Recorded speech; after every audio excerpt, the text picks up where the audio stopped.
Hi everyone, welcome to our next Workplace Ninjas Netherlands live Ask Us Anything recording. My name is Frans Oudendorp and as always, Ronny de Jong is joining me today again. This is a live recording and will be shared on YouTube and as a podcast on the different platforms. If they are available, we will announce them through the social channels. If you have any questions regarding this topic, feel free to ask the questions in the chat so we can address them in the conversation. Ronny, good afternoon. What do we have today? Well, thank you very much, Frans. Thank you for the introduction. Today, that's a good one. Today we are covering Azure Platform Security, or do I have to say, is it Microsoft Platform Security? Well, these days got a lot of attention about hybrid working, keeping everybody productive and secure. However, it doesn't stop there. As mentioned during Ignite, it's important to have end-to-end security through everything. And it's not stopping with the endpoint itself, it's going beyond it. And that's also including on-premise, hybrid, or even multi-cloud infrastructures. And that's what actually our session is all about. And I'm proud that we have Tom Janetscheck. He's working for Microsoft. Tom, welcome. Thank you very much. And I would say, please have a brief introduction for yourself if you would like to. Sure. So yeah, my name is Tom, and I'm working as a senior program manager in the Microsoft Defender for Cloud Custom Experience Engineering team. Used to be a Microsoft MVP, focused on cloud and infrastructure security before I joined Microsoft in the end. And yeah, happy to be here today to talk about Azure security and Microsoft multi-cloud platform security. Okay, cool. Well, thank you very much, Tom. And the format is that before we go into more details about the topics for today, we are kicking off with a few statements and just a short true or false. And hopefully we are getting back during our conversations into these. And then the first statement, Ignite was just about rebranding and aligning platform security naming convention. Oh, that's a good one. That's false. Yes, we did some alignment and some rebrand there, but not only focused on Microsoft security, but also overall. I think there have been quite a lot of announcements, even outside of our expertise area of expertise. So no, it was not only about aligning the tools and about rebrand. Yeah, I guess there must be something more behind than just rebranding some names. But yeah, let's keep that for later on, and let's have a look if we are able to touch it and why Microsoft is changing these namings. Another one, the second question or statement, with Microsoft Defender for Cloud, third-party endpoint protection or EDR solutions are a relic to the past. I mean, from the Microsoft marketing perspective, I would say that's true. But after all, I think it's more complex than just that. I mean, for example, what we do have today is, and I'm pretty sure we're going to touch it later on, is the integration with Microsoft Defender for Endpoint into Defender for Servers.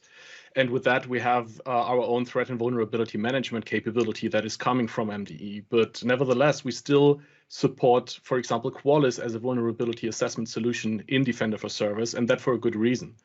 So it's not like we're saying we do not want customers to use any third-party security tools.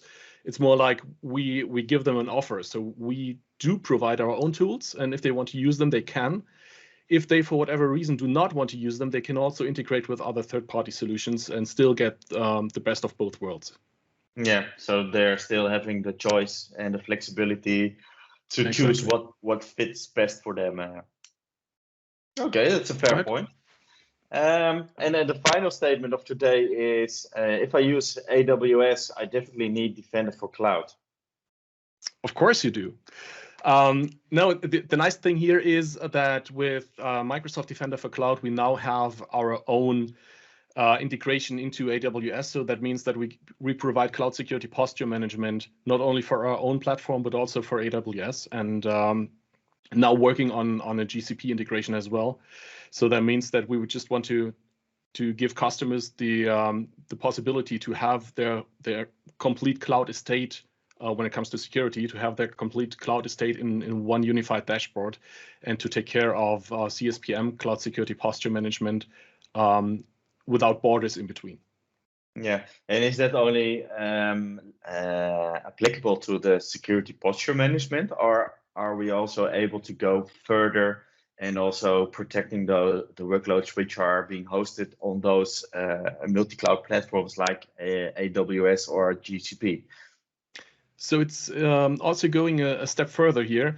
We do provide CSPM, Cloud Security Posture Management, but then we also have cloud workload protection for servers, which is virtual machines actually, or even on-prem servers, but also for Kubernetes environments. And we are also including, for example, the managed EKS service that is running on AWS. So we do provide cloud workload protection for these two different types of services today, and we're also looking into providing pretty much the same capabilities as we do have on the Azure platform today for platform security. Like, for example, on Azure, we do have protection for storage accounts, for key vaults, for app services, and this is something we're currently investigating to expand the use into the other clouds as well.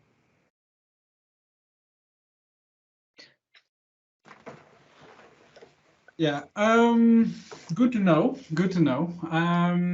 Before going in depth, a little bit setting the scene. Can you explain a little bit the positioning of Microsoft Cloud, the posture, and the workload protection, in what it is in the landscape, and how can we use it, manage it, and so on? That's a good one. Back in the days when we had Azure Security Center, this tool was meant to be, first of all, a cloud security posture management solution. And it was, it got some additional capabilities like advanced threat detection, as we call it, or threat intelligence, security alerting, that is more referring to the cloud workload protection part. Now, it might be hard to understand what the two pillars actually are, and I try to refer to them as proactive and reactive security.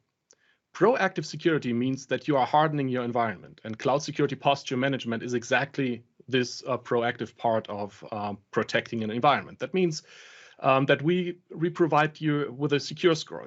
You have a secure score as your main security KPI that gives you an indication of how good you are when it comes to protecting your resources. This secure score is made up of security recommendations that are tied together into so-called security controls. And the security controls are like different aspects of protecting an environment, such as enabling MFA, and all the recommendations that relate to MFA are part of this security control. Then we have a security control for closing management ports, so no one is able to access your machines from outside of your environment. It's about applying system updates, about remediating vulnerabilities, and so on and so forth. So CSPM, Cloud Security Posture Management, gives you insights into your current configuration and helps you understand what you need to do in order to improve your security posture. And this is, as I said, the proactive approach.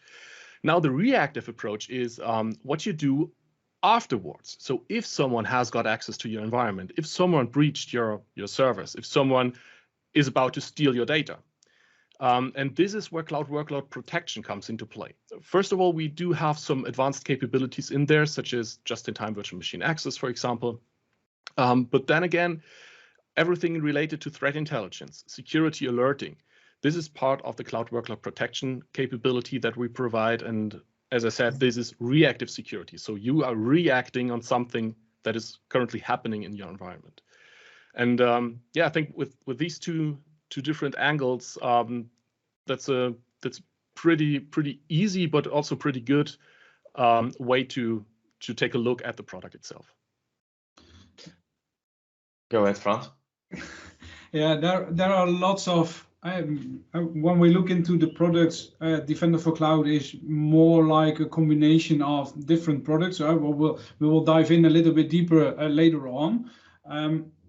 But when using that, and I lost my question, but when using that, in regards to AWS, GCP, other cloud native platforms, can we do both on that platforms as well as we can on our own Microsoft Azure platform? Not yet, not for the entire stack. But so what we do provide is the CSPM part. So if you are connecting your AWS environment into Microsoft Defender for Cloud, you also get recommendations for these particular resources, and they will also affect your secure score. So if you connect the AWS environment and you are not taking care of remediating the recommendations, then your secure score will drop, right? From the cloud workload protection perspective, as I mentioned before, we do support the integration of virtual machines, which is protected by Microsoft Defender for Servers, and of Kubernetes, which is a separate plan, Microsoft Defender for Kubernetes today. And these two plans can be enabled on top of the integration with AWS today. However, we do not provide the same set of capabilities as we do have on Azure for servers, for example. What we do have is, and then I also mentioned that before, the just-in-time VM access capability that is currently only working on the Azure environment, because today we do not have the capability to manage the virtual machines directly on the third-party cloud. But we're investigating in how to give you feature parity here. Yeah, I can imagine it's kind of a journey. We own Azure, for example, so I can imagine that we have our insights and also the capabilities to take those proactive or reactive protection or remediations, and it will take more time and effort to support that also for other platforms like AWS or GCP. Is that also applying to, for example, Azure Stack HCI? Is that also with the starting with a few capabilities and then extend it to be on priority with Azure? Not yet. At least there's nothing that we have confirmed so far. We had some conversations both with customers and also internally, but at the moment there is no finalized plan to have the same capabilities there as well. I'm not saying that it's not coming, but at the moment we don't have an idea if it is coming or if so, when it is coming. Yeah, I can imagine if you have Microsoft Defender for Cloud as your central point or central pane of management tooling, not only for your on-premise infrastructure, but also for your cloud and multi-cloud infrastructures. That's really powerful, I would say. Having a single pane of glass and gaining all those insights, rolling them up, and take action on it there.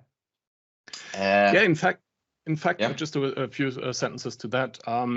That is one of the main ideas here. So we used to have conversations about, what do you do in what portal? We do have Microsoft Sentinel, we have Microsoft Defender for Endpoint, we have Microsoft Defender for Cloud. All of them integrate into each other, but I want to have a single pane of glass, right? Yeah. And this also is a journey. So we can provide kind of insights into your environment there, but from a management capability perspective, you might still have to go to a different portal to manage the environment and not only take a look at it. So it also depends on the persona. Is it an administrator that is supposed to configure an EDR capability? Then they might go to the Microsoft Defender portal, so Microsoft Defender for Endpoint portal. Is that a security operations center team? They might take a look at Microsoft Sentinel, for example. Is it the resource owner? They might be interested in going to Microsoft Defender for Cloud portal because they are interested in the security posture of their resources and they might own security as well. So it's not like the SOC owns security. Oftentimes it's more the resource owner that owns security, and the SOC is just monitoring if they, adhere to all the guardrails that they get. So it really depends on the persona, on the team, on the person that is working with a particular tool. And it also is a journey. It's not like we're at the end of the process yet, and we're still reconsidering the UI and the portal over and over again, just to make sure that we meet our customers' ideas and also needs. Yeah, I think personally it's just a great start of something great, I would say. And you mentioned regarding the different roles. That's an interesting one. What I can remember from the announcements, there were a few new announcements in regards to Sentinel, like the TVM you mentioned in the introduction, but also the bi-directional connection between Defender for Cloud and Sentinel. That's an interesting one as well, because sometimes also from the field, I'm just doubting, okay, I do have alerts in Defender for Cloud, but with that connector, I can have those same alerts also into Sentinel in incidents, I believe. And that's where the question comes around, okay, but what would be the central point to consume those alerts or incidents? Would that primarily your SOC, and then assigning those incidents to your IT admins, for example? Can you provide us some details, what your thoughts about it? Absolutely. So I think it also depends on the customer and the environment themselves. But the capability that we have here, the bidirectional alert sync, that is something that we had in a public preview for quite some months now. And this was heavily demanded by a lot of customers, because what happens? If you take a look at Microsoft Sentinel, you have connectors into a whole lot of different solutions, including Microsoft security tools, but also third-party appliances, third-party software. If it is related anything to or anyhow related to security, then you might probably have a connector to Microsoft Sentinel. And if there's not a connector, you can build your own, right? So there's like a connector language that you can use to pull some information that you need into. Now, at the beginning, when we created alerts in Microsoft Defender for Cloud, or back in the days it was Azure Defender, or even Azure Security Center Standard, as it has been called before that. So when we created security alerts there, we could send them to, back in the days, Azure Sentinel. And in that tool, you had like a copy of the alert. So if the SOC has been working with Sentinel, they could close the alert, but the alert was still not dismissed in our tool. That was an issue, because if the SOC is taking care of the alert and they say, well, this is a false positive, or this is okay, let's just close that incident and everything is fine, then the resource owner hasn't been informed about it. Of course, they could have built some automations around and make sure that at least information is sent, or that maybe the alert is dismissed as well. But there was no integration yet, so it was not like there's an out-of-the-box experience that helps you. And now we have that. So if the resource owner goes to the alert dashboard and closes the alert in Microsoft Defender for Cloud, the incident in Sentinel is not closed, but the alert that created the incident will be shown as dismissed. So that means that the SOC is still able to see, hey, there was something and the resource owner took care of it. On the other way around, if the SOC is going to Sentinel and closes the incident, then the alert is going to be dismissed. So the resource owner will not have to take care of working with the same alert again. So you see, it's a different angle, because the resource owner, if the alert is, if they say the alert is dismissible, they dismiss it and they are good for it. But the SOC might still be interested in knowing what happened. So they still have their incident and they will be able to work with it, but the alert is closed. So they know, okay, someone already took care of managing the alert itself. Now we have to take a deeper look if you want to, and if not, we can also close the incident. And if the SOC is working with it, they have better insights into security. If they decide this alert is dismissible, they can just close it from their tool, and then it is closed in our tool as well. So now we just have that sync here to make sure that you do not have to take care of the same alert twice or even often more often. That's an interesting viewpoint because the SOC has the overall overview of the security, and the IT admin might only oversee his or her area. And in the bigger picture, that might be interesting from a bad actor or multi-stage approach. So that's interesting. We talked about the integration previously, about the threat and vulnerability management we are offering shortly. We had Qualys in the past, and we still have the option. Not from a feature variety perspective, but more in a way that you have already Microsoft licenses. What are the benefits of considering the native Microsoft threat and vulnerability management over, for example, Qualys? So it depends on the environment that you're working with, and again, it depends. So the overall approach here is that at Microsoft, we usually do not want to reinvent the wheel. So if there is a capability that we already have in-house, we try to leverage it. So we are leveraging, for example, Azure Policy to create recommendations.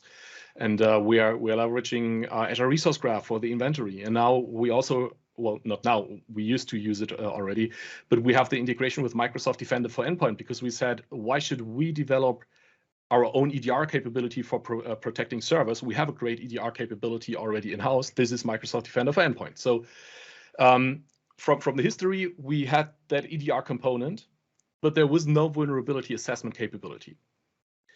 So we decided, well, from a CSPM perspective, you should have visibility into vulnerabilities on your machines. If there is a misconfiguration or if there's software installed that might have to be updated, this is something you want to know about.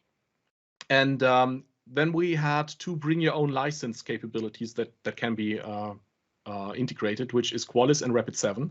So if you have your own license, you can create a security solution and deploy that solution on all your machines, on your Azure VMs. And then this solution will report back to their own backend. That was good, but still you had to have a third-party license, right? So we decided to integrate an extension into Microsoft Defender for Servers, and that is the Qualys Vulnerability Assessment extension. And that had two main benefits over the BYOL. First of all, it is an extension that can be installed on not only Azure VMs, but also on Azure Arc machines. And the second one is that you do not have to have your own license because it is included in Microsoft Defender for Servers already. In the meantime, the MDE team developed the TVM capability, and that is a great tool to directly use this, pretty much the same capability as you have in Qualys, but in an integrated solution at Microsoft. And so we obviously decided to also integrate that into our product. So now you can, if you are not focusing on third-party licenses that you need to have, you have two main capabilities that you can leverage, which is Qualys and which is Microsoft Defender for Endpoint's TVM. Now, TVM has some benefits because based on TVM, we create the software inventory that is also part of our Microsoft Defender for Cloud inventory. So if you go to the inventory page, you will know what software is installed on your machines and in what version, and also if there is a known vulnerability on top of it. And this is based on TVM, so you need to have TVM in order to get the software inventory. But there still might be customers that do not use Microsoft Defender for Endpoint for whatever reason. Maybe they have a third-party vulnerability assessment solution or a third-party EDR solution. Let's put it that way. So they have a third-party EDR solution, and then they cannot leverage MDE's TVM because they cannot install Microsoft Defender for Endpoint, right? In this case, it still makes sense to use Qualys as the extension because then you have EDR, which is coming from third party, and you have the integration with Qualys, and then you will get the vulnerability assessment results directly in Defender for Cloud's dashboard at no additional cost because it is covered by Microsoft Defender for Servers. And again, Qualys is supported on Azure VMs and on non-Azure machines connected through Azure Arc. So you can basically select either use Qualys with a third-party EDR, or if you are using Microsoft Defender for Endpoint, then why not use TVM as well? So it probably there is no point to install MDE and then use the Qualys VA extension. But also, that might be a decision on customer side. If they want to use that, they can do. The only thing is you need to select which one you want to use. So you cannot deploy both. You have to select if you want to deploy one or the other solution. Yeah, so different options available to get insights on different threats and vulnerabilities that are active in your environment. When looking at integrations, one other integration is related to the MITRE ATT&CK framework, where we have visibility on what stage a specific attack is happening. Is that in the pre stages or in a later stage? So we can get insights. Why are we using that within Defender for Cloud, and how can it be used by customers to get more insights over threat and vulnerability management, but also in the threats that are happening in the environment? So I'm coming back to the proactive and the reactive approach. We used to have the mapping of the MITRE tactics in the alerts, so in the reactive part of the product already. So if you go to the alerts dashboard and you have a security alert in there and you click it, you will know on what stage of the attack kill chain this alert can be connected to. But this is only reactive. And we said, well, you know, MITRE is a great framework. It's publicly available. It's like a database in which you can go and you can find out what it actually means to have an attack on a particular stage. And then we decided to also map the tactics to the recommendations, so to the proactive side of the product. That means that now you know what to focus on first, because you might prioritize based on the attack kill chain, and then decide for yourself either if it is very early you want to close that first, or if it has several possible stages on the MITRE tactics. You might decide depending on the number of stages. So if you have a recommendation that applies to most of them, you might want to focus on this first versus only focusing on one that might be on one of the last stages in the framework. So it really depends on what customers want to focus on. But now they have a capability to decide which one to prioritize.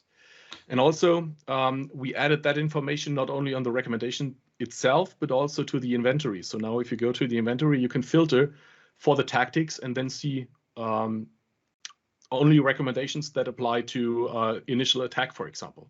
So there's a filter capability for it. Yeah, so we can on the beginning, on the front end, we can prioritize with threat and vulnerability management and the recommendations that are coming from them. Right. What to do with that. And on the other hand, on the threats, we can see and we get insights on what stages things are happening in our environment. Yeah, so also if you focus on remediating recommendations first, then you can make sure that your secure score is increasing. And when your secure score increases, that automatically means that the number of open recommendations will drop, right? And if that is taken care of, then the number of security alerts will drop as well. So you don't want to be an environment that has 5,000 to 10,000 security alerts in a month, because that would mean that there's really something suspicious going on in this environment. And with that amount of alerts, it will be very, very hard to focus on remediating the open recommendations. I mean, we are closing the loop. If there is a security alert, you can go to the alert, you will see the resource, and you will see all the open recommendations that could help to prevent this type of alert. However, it is effort that you need to put into. And this is why we now say, well, you should focus on the recommendations first, but then also take care of the alert. So if there is an alert, then make sure that it is addressed. And then also, closing the loop again. If there is an alert, you can go back to the recommendations and directly work on these to make sure in the future the same types of alerts are not appearing again. Yeah, when we talked about integrations with the threat and vulnerability management, MITRE ATT&CK, and some others, when looking at Defender for Cloud, we have the basic variant and the extended one, and the extended one, that's the one where we're paying for. There are much enhanced features available within Defender for Cloud? We already talked about threat and vulnerability management, for example. What are the other advanced features that a customer get when they enable Defender for Cloud, the one what we're paying for? So the overall approach is to give you the threat intelligence, the security alerts. This is not entirely true for all the plans, because we have the Defender for Container Registries. This will provide you with vulnerability assessments for your container images, but the others will pretty much create security alerts if something is going on these machines. In addition, for SQL and open source relational databases, this is also not only about threat intelligence, but also about vulnerability scans. And on servers, this is a plan where we provide most of the capabilities, not only based on our own threat intelligence for the security alerts, but also the integration with Microsoft Defender for Endpoint. Then again, the integration with either Qualys or with the TVM solution, but also just-in-time VM access, adaptive application control that helps you to understand what applications are running on your machine and if they should be running or not. File integrity monitoring. So are there files that shouldn't be changing, but they are changing? Then you will get the information about that. And so it's quite a bunch of advanced capabilities that are added there. And why is servers the plan with the most capabilities? Well, because if you take a look at infrastructure as a service versus platform as a service, on infrastructure as a service, which is compute and storage, for example, you want to make sure that you can protect your operating system, because the customer is responsible for protecting that OS. It's not the cloud vendor, right? And so we give advanced capabilities there, and also that plan helps you to onboard your on-prem machines and your third-party cloud machines using Azure Arc. So that means that once you connect a machine through Azure Arc, for example, an on-prem machine, you can now use the auto provisioning capability for log analytics and also for the other capabilities. That means that once a machine is on Azure Arc and you enable the plan, so Magic in the backend is running, and that makes sure that everything is installed on top of that machine to provide you with all the insights that you want to have, including threats that are found, security alerting, coverage with Microsoft Defender for Endpoint, and so on. And that's not only limited to Windows systems, I believe. It's also extended Correct. to Linux systems. I'm a Windows guy. I'd love to use the GUI, but I did some tests myself, and it was surprisingly easily. And with the automated provisioning capability you mentioned, that including the Linux boxes are automatically got installed the MMA agent as well as the other integrations. Right. Yeah, that's and we just released some capabilities into GA.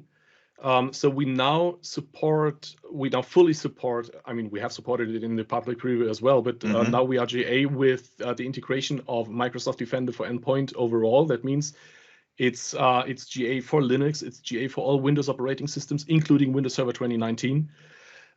Because that was at the beginning of the year that was a preview that just started, and also the integration with TVM and the software inventory. This is everything of that is GA right now since Microsoft Ignite, and the auto provisioning for Arc machines when it comes to the MMA, the log analytics agent, that is in a preview at the moment. So we just released that into preview, but now you have an overall capability that lets you use Defender for Cloud's onboarding experience to auto onboard all agents and extensions to machines that you want to connect. Yeah, because you mentioned that the proactive approach and the reactive approach of protecting, and the last thing you want is missing instances or endpoints which are in your environment, which are not being monitored. So the coverage by automated provisioning, it's definitely helpful here. And I believe you can also configure that by applying policies, whether it's on your root management level or it's on the subscription based. Does that also apply to various protection plans you mentioned? Can you make a distinction in applying those plans, or is it just per subscription you have to define these things? Well, it depends on the plan. There are plans that can be enabled on the resource itself. For example, Defender for Storage, you can just onboard one storage account in your subscription, or you can select to onboard the whole subscription. But usually Defender for Cloud, and this is true for basically everything in there, is focused on subscription protection. That means that the plans are enabled on top of a subscription. But you mentioned Azure Policy, and that is a good one. So using the auto provisioning capability, that is going to the dashboard, the environment settings, then you can select the Azure Management Group, and in the Management Group you will find your subscriptions, and on the subscription you can define the auto provisioning capability. But what that does is actually it will create a deploy if not exists policy on that scope, and will deploy the guest config agent, for example, or the log analytics agent as an extension on the machines that you selected. So that could be the Windows machine running on Azure, that could be a Linux machine on-prem that is connected to Azure Arc. And knowing that we are just using a policy in the back end there gives you the capability to take the same built-in policy and assign it on top of your management group. And that would make sure that all your machines within that management group will get the same settings, right? So you're deploying the same agent, the same extension with the same connected log analytics workspace to your whole environment, if you want to do it, if you want to do so. And also enabling Defender for Cloud. Usually, in order to enable it, you have to go to the portal and at least select a subscription and then go to Security Center. I'm sorry, to Defender for Cloud. So in the back end, the provisioning will start, because we are not allowed to deploy the solution to all customer subscriptions for legal purposes. Now that is an issue, because I'm working with very large customers. Usually they have thousands of subscriptions and they don't want to manually onboard all the subscriptions, right? And you don't want to click through it all. So what they can do is they can just deploy a policy on top of their management group that will set the Microsoft.security/pricings setting to a free plan. So for example, if you enable Microsoft.security/pricings/ I think it's servers for Microsoft Defender for Servers, and you set that setting to free, then that means that in the back end the deployment process will start, and this subscription will be connected through Defender for Cloud. Yeah, I have just another question about it, but just to be respectful, also there are some popping up some questions in the chat, so I'd love to cover those as well. Question of Erik Andersen: are you familiar with how Defender for Cloud compares to Prisma for AWS security and compliance? And what added value could MDC add? I think you covered some of this when you talked about MDC integrated with MDE and Sentinel, which is helpful. Okay, so I think the first and most interesting part here is that at least today, the CSPM capability for AWS is free. So you can connect your AWS account for free, and you do not have to enable any security solution on the third-party cloud. That wasn't true for the first draft that we had. So back in September last year at the Ignite, we announced the integration with GCP and AWS, and that was relying on their own platform native security tools. So you had to enable Security Hub, for example. That's a quite expensive solution, and just use that and connect it to Microsoft Defender for Cloud isn't a lot of benefit here. But now with the new integration, you can enable the CSPM capability on Azure for free, and you can also connect your AWS account for free to get the same coverage there. So this is not for regulatory compliance, because regulatory compliance demands to have Microsoft Defender for Cloud paid plans enabled. But you will get the recommendations based on the CIS benchmark. I think it's a CIS foundation for AWS at the moment that we have integrated there. And then that means that you have, and I think, Frans, you were the one that mentioned it before, you have that single pane of glass. So you have one dashboard to cover CSPM for your whole cloud estate. That means that you're not only seeing your Azure resources there, but also your AWS resources, and their security will also affect your overall secure score. Yeah, I think that's resonated. Also, the next follow-up remark of Eric, we have limited resources in Azure as of now, and so I'm struggling to find a lot of value in MDC at this point in time, but we may be able to connect to AWS and get helpful information. That's actually underlining what you're saying, Tom. Right, and there are some things I have not mentioned yet, but you also have advanced capabilities that are part of the CSPM solution already, which is continuous export and workflow automation. Workflow automation is something that I'm personally really in love with because you can automatically react on either new security alerts or new recommendations or a change in your secure score. So that means that if something happens to your environment, we are basically sending kind of an API information. It's a JSON format that is sent out to a logic app. And that logic app will then get the same information and you can do whatever you want. For example, if there is a new recommendation, you can use a logic app to create a ticket in ServiceNow. Or if there is a security alert that contains the word brute in its title, like failed brute force attack or successful brute force attack on a Linux machine, then you can take that information, send the alert info to the logic app, and then use the logic app to block the actual attack. So I've created a logic app for that that will just take the alert information, the IP address that is coming from the attacker, then go to the machine's network security group, look for the next free slot in the NSG rules, take the top priority that is free, and set a deny rule for exactly this particular IP address. So that means that the attack will automatically be stopped because the attacker is no longer allowed to connect to this virtual machine. And this is true not only for our own resources, but also for information that is coming from the third-party cloud. So if you have recommendations for your resources on AWS, you can also use continuous export to export the information to Log Analytics or Event Hub, or you can use workflow automation to automatically react on these new recommendations that are coming up.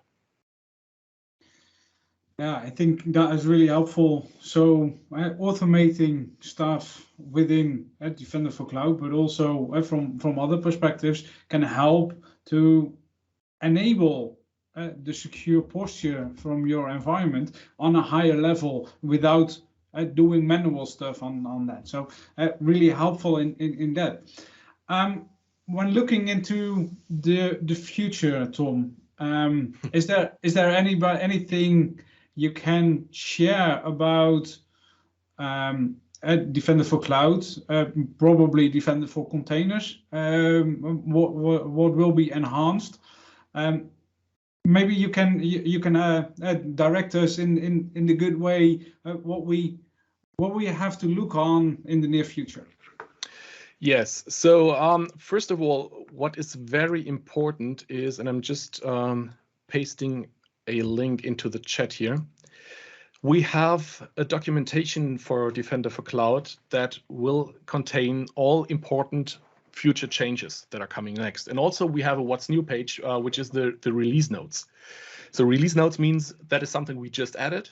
And what's coming next is something that we are working on at the moment. And this is coming pretty soon. Now you mentioned Defender for Containers. And this is a plan that we are releasing within the next couple of weeks. And this plan will provide some main capabilities that we do not have today. First of all, we are consolidating our legacy plans. But the most important thing will be that there will be an integrated, we call it a daemon set, that is running on top of that Kubernetes environment. So you do not have to use any extension or any agent that is running on the worker node, for example, in order to connect it and to get the threat intelligence in here. So yeah, that is something that is coming, I think, in the next few weeks.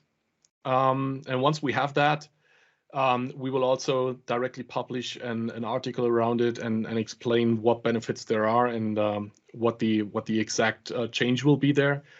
But yeah, you definitely should keep an eye on the release notes because yeah, as I said, it's we are constantly adding new features there.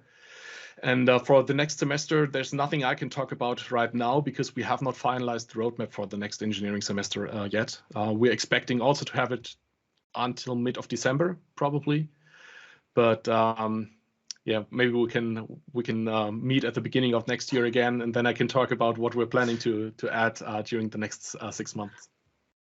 Yeah, that's I can imagine that, and it's a cloud service, so new features are popping up more frequently as we used in the past. And yeah, from what I personally from the field to the feedback which I'm receiving from customers is definitely they are embracing the multi-cloud strategy, and also they're seeing the potential of it in terms also of the workload protection, for example, because Azure is not the only platform in the world. And I do have a very large customer which has a lot of workloads running on Azure, but they do have also a substantial workloads being hosted on AWS, and they are definitely looking for support also on the native workloads over there, and getting more benefit of Microsoft Defender for Cloud. So I would say that the future is bright. Absolutely. We are constantly considering also changes on the roadmap. So what our team does is, I'm not sure if everyone is aware of what customer experience engineering CXE actually does, but we're more or less the customer facing part of engineering. That means that we are regularly working with selected customers across the globe.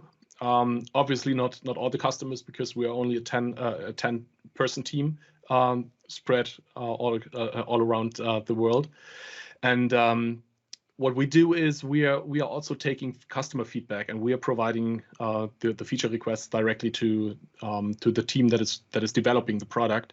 So we're constantly basically feeding them with our insights, and if there is something that we think that might make sense to consider rethinking or to change, then this is exactly what we do across the year. So yeah, there's quite a lot of work going on in the back end, let's call it this, and we're definitely looking forward to seeing the roadmap for the next semester, and then being able to talk about it. Well, I would say stay tuned for everyone who is interested in this topic. Thank you for sharing your link. We will share that afterwards to our listeners as well. And yeah, I would like, on behalf of everyone and our listeners, I'd like to thank you for being here, and thank you for sharing your perspectives and insights about Microsoft Defender for Cloud. So with that, I would hand it over to Frans. Yeah, thanks, Tom, for being here. Really helpful, as we see that already. Some people are mentioning, and hopefully afterwards, people are listening to this podcast are happy with the things you have shared. Our next Live as Anything recording will be scheduled for Tuesday, 21st of December at the same time, 4 to 5 p.m. Central European time. The topic for that Live as Ask Us Anything is all about themes. And we already have a theme session in June, but this time Stephen Rose will join us. He's a well-known Teams enthusiast from Microsoft. He's hosting also the Inside Microsoft Teams webcast.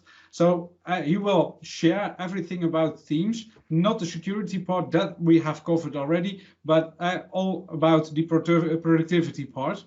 If you have topics of already some questions for the next recording, please share them with us. And for now, I say thank you all, and until the next month in a new version of Live Ask Us Anything.